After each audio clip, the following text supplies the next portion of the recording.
Here on the Midday Show is lawyer Roger Reed Miller. If you have a legal question you would like answered, we'll show you how to contact Roger in just a bit. But first, Roger's here with one viewer's question. Good question, too. Very good, Jamel. Interesting question from Bart of Salina. He says, I was injured in a car accident and I'm only 31. Now my doctor says I have degenerative disc disease. Is this serious? He said, I had it before my accident for some time. I never knew about it until the accident, and I had absolutely no problems with my back before my accident.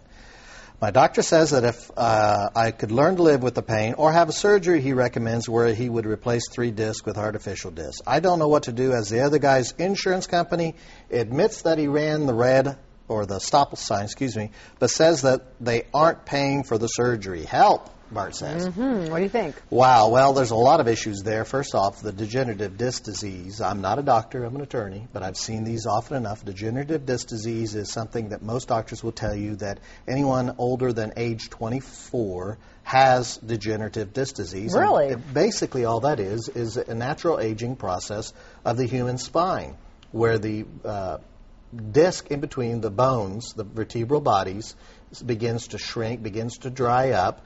And in most people that have degenerative disc disease of moderate, even severe proportion, that degenerative disc disease does not cause symptoms in a lot of people. Most people seem to live without any symptoms at all or minor backaches and so forth. So it sounds like then the accident may have caused his pain, right? Yeah, it sounds like that's a red herring. In other words, that's really not, degenerative disc disease is not a real significant problem in his particular case. What is a problem, though, is when a doctor says, hey, I'd recommend you replace 3 of your discs with an artificial disc, that's probably a time to get a second opinion, because any surgeon who's doing artificial disc knows that the FDA only authorizes, at this point in time, 1 artificial disc to be done at a time, and it's not approved beyond that use. So you probably have a doctor who may be on the cutting edge, he may be great, but I would suggest for this gentleman that he get a second opinion,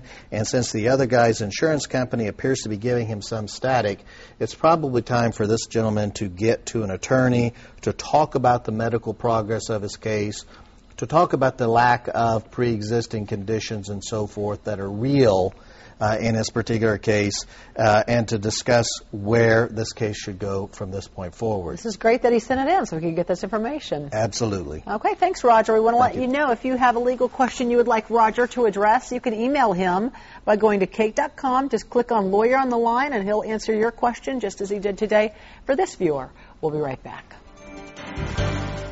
Millions came to visit Haplin, Minnesota, and